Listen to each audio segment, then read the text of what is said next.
What is central control in the French defense?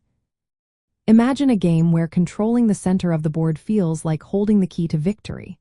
That's what central control is all about in chess, especially in the French defense.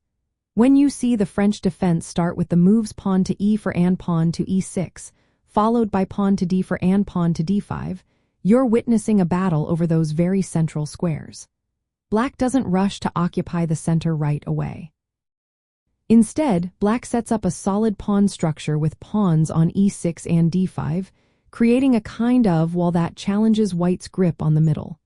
This setup makes the center a battleground where Black can strike back later. Black's idea is to be flexible. Instead of grabbing the center immediately, Black prepares to undermine White's pawns with moves like pawn to c5 or pawn to f6. These pawn breaks are like strategic punches aimed at White's stronghold. For example, if White pushes pawn to e5, Black might respond with pawn to c5, attacking the pawn chain on d for and d5. This way, Black fights for influence over the center without overextending.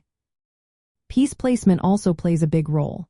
Black often develops knights to c6 and e7, aiming to control key central squares. The bishop on the light squares might go to d7 or b4, putting pressure on White's position. The queen can come to squares like c7 or b6 to add more influence. All these moves are part of a plan to keep White's pieces from becoming too active and to prepare for counterattacks. In the French defense, controlling the center isn't about rushing in and taking it all at once. It's about building a strong, resilient position that can challenge White's space later in the game. Black's strategy is to accept a slightly cramped position initially, then use pawn breaks and piece activity to fight for dominance in the middle. This approach makes the French defense a game of patience, skill, and timing, where the real power lies in how well Black can challenge White's central control at the right moment.